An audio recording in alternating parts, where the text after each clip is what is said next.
ನಮಸ್ಕಾರ just talk YouTube ಚಾನಲ್ಗೆ ಸ್ವಾಗತ. Welcome back my YouTube channel. Social ಮೀಡಿಯಾದಲ್ಲಿ ರೀಲ್ಸ್ ಮಾಡಿ ಫೇಮಸ್ ಆಗೋದು ಒಂದು ಕಾಲ. ಆದರೆ ಅದೇ ಫೇಮಸ್ ಆದ ಕ್ರೇಜ್ ತಲೆಗೇರಿ ಕಾನೂನು ಕೈಗೆ ತಗೊಂಡ್ರೆ ಏನಾಗುತ್ತೆ ಅನ್ನೋದಕ್ಕೆ ಈಗ ಮತ್ತೊಂದು ಲೇಟೆಸ್ಟ್ ಉದಾಹರಣೆ ಸಿಕ್ಕಿದೆ. ಹೌದು, ಮಂಜು ಅಲಿಯಾಸ್ ಅಮುಕುಡುಮುಕು ಅಂತಾನೆ ಫೇಮಸ್ ಆಗಿದ್ದ ಇನ್ಫ್ಲೂಯೆನ್ಸರ್ ಮಂಜು ವಿರುದ್ಧ ಬೆಂಗಳೂರಿನ ಅನ್ನಪೂರ್ಣೇಶ್ವರಿ ನಗರ ಪೊಲೀಸ್ ಠಾಣೆಯಲ್ಲಿ ಗಂಭೀರವಾದ FIR ದಾಖಲಾಗಿದೆ. ಅಷ್ಟಕ್ಕೂ ಜುಲೈ 9ರ ರಾತ್ರಿ ಆ ಪಬ್ನಲ್ಲಿ ನಡೆದಿದ್ದೇನು? ಕಂಪ್ಲೀಟ್ ಸ್ಟೋರಿ ಇವತ್ತಿನ ಈ ಒಂದು ವಿಡಿಯೋದಲ್ಲಿ ಡೀಟೇಲ್ ಆಗಿ ನೋಡೋಣ. ವಿಡಿಯೋ ಕೊನೆ ತನಕ ನೋಡಿ, ಮಿಸ್ ಮಾಡಬೇಡಿ. ಪೊಲೀಸರು ನೀಡಿರುವ ಮಾಹಿತಿ ಪ್ರಕಾರ ಮತ್ತು ಮಹಿಳಾ ಸಿಬ್ಬಂದಿ ನೀಡಿರುವ ದೂರಿನ ಪ್ರಕಾರ ಜುಲೈ 9ರ ರಾತ್ರಿ ಅಮುಕುಡುಮುಕು ಮಂಜು ತನ್ನ ಸ್ನೇಹಿತರ ಜೊತೆಗೆ ಬೆಂಗಳೂರಿನ ಒಂದು ರೆಸ್ಟೋ ಬಾರ್ ಅಥವಾ ಪಬ್ಗೆ ಭೇಟಿ ನೀಡಿದ್ರು.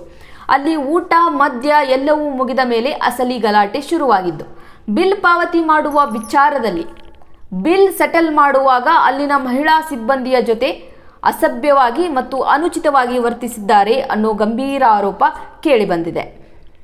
ಅಲ್ಲಿದ್ದ ಹೊರಡುವಾಗ ಆ ಮಹಿಳೆ ಸಿಬ್ಬಂದಿ ಬಿಲ್ ವಿಚಾರವನ್ನು ಪ್ರಶ್ನಿಸಿದಾಗ ಅನುಚಿತವಾಗಿ ಆ ಮಹಿಳೆಯ ಜೊತೆ ನಡೆದುಕೊಂಡಿದ್ದಾರೆ ಅನ್ನೋ ಒಂದು ಅಪವಾದ ಮತ್ತು ಬಲವಂತವಾಗಿ ಸೆಲ್ಫಿ ತಗೋಬೇಕು ಅಂತ ಪೀಡಿಸಿದ್ದಾರೆ, ಆಕೆ ನಿರಾಕರಿಸಿದಾಗ ಕೆಟ್ಟ ಭಾಷೆಯಲ್ಲಿ ಬೈದಿದ್ದಾರೆ ಅನ್ನೋ ಕಂಪ್ಲೇಂಟ್ ಕೂಡ ದಾಖಲಾಗಿದೆ. ಅಷ್ಟೇ ಅಲ್ಲದೆ ಅಲ್ಲಿ ಜಗಳ ದೊಡ್ಡದಾದಾಗ ಪಬ್ನ ಮ್ಯಾನೇಜರ್ ಮಧ್ಯೆ ಪ್ರವೇಶಿಸಿ ತಡೆಯೋಕೆ ಬಂದಿದ್ದಾರೆ.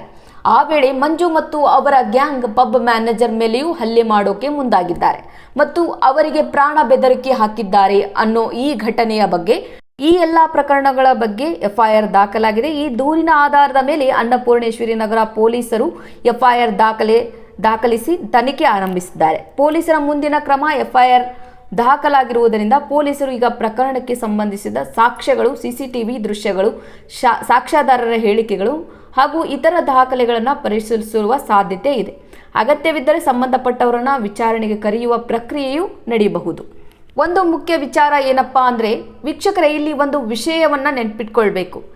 FIR ದಾಖಲಾಗಿರುವುದೇ ಆರೋಪ ಸಾಬೀತಾಗಿದೆ ಎಂಬುದಲ್ಲ. ಇದು ತನಿಖೆಯ ಆರಂಭಿಕ ಹಂತ ಮಾತ್ರ. ನ್ಯಾಯಾಲಯ ಮತ್ತು ತನಿಖೆಯ ಅಂತಿಮ ವರದಿ ಬರುವವರೆಗೂ ಯಾವುದೇ ವ್ಯಕ್ತಿಯನ್ನ ತಪ್ಪಿತಸ್ಥರು ಎಂದು ನಿರ್ಧರಿಸುವುದು ಸರಿಯಲ್ಲ. ಆದ್ದರಿಂದ ಸಾಮಾಜಿಕ ಜಾಲತಾಣಗಳಲ್ಲಿ ಹರಿದಾಡುವ ಊಹಾಪೋಹಗಳನ್ನು ನಂಬುವುದಕ್ಕಿಂತ ಅಧಿಕೃತ ಮಾಹಿತಿಯನ್ನೇ ಆಧರಿಸಿಕೊಳ್ಳುವುದು ಉತ್ತಮ. ಇನ್ನೇನು ಈ ಪ್ರಕರಣದ ತನಿಖೆಯಲ್ಲಿ ಇನ್ನೇನು ಬೆಳವಣಿಗೆಗಳು ಆಗುತ್ತವೆ, ಆರೋಪಿಗಳಿಗೆ ಸಂಬಂಧಿಸಿದಂತೆ ಯಾವ ಸ್ಪಷ್ಟನೆಗಳು ಬರುತ್ತವೆ, ಇವೆಲ್ಲವುದರ ಬಗ್ಗೆ ಅಧಿಕೃತ ಮಾಹಿತಿ ಹೊರಬಂದಂತೆ ನಿಮಗೆಲ್ಲ ಅಪ್ಡೇಟ್ ನೀಡುತ್ತೇವೆ. ಈ ಸುದ್ದಿಯ ಬಗ್ಗೆ ನಿಮ್ಮ ಅಭಿಪ್ರಾಯವೇನು? ಕಾಮೆಂಟ್ನಲ್ಲಿ ತಿಳಿಸಿ. ವಿಡಿಯೋ ಇಷ್ಟವಾದರೆ ಲೈಕ್ ಮಾಡಿ, ಶೇರ್ ಮಾಡಿ ಮತ್ತು ಇಂತಹ ನಿಖರ ಸುದ್ದಿಗಳಿಗಾಗಿ ನಮ್ಮ ಚಾನಲನ್ನು ಸಬ್ಸ್ಕ್ರೈಬ್ ಮಾಡಿಕೊಳ್ಳಿ, ಮರೆಯೋಕ್ಕೆ ಹೋಗಬೇಡಿ ಅಂತ ಹೇಳ್ತಾ ಇವತ್ತಿನ ಈ ಒಂದು ವಿಡಿಯೋನ ಮುಗಿಸ್ತಾ ಇದ್ದೀನಿ. ಮತ್ತೆ ಸಿಗ್ತೀನಿ ಬೇರೆ ವಿಡಿಯೋದಲ್ಲಿ ಅಂತ ಹೇಳ್ತಾ ಧನ್ಯವಾದಗಳು.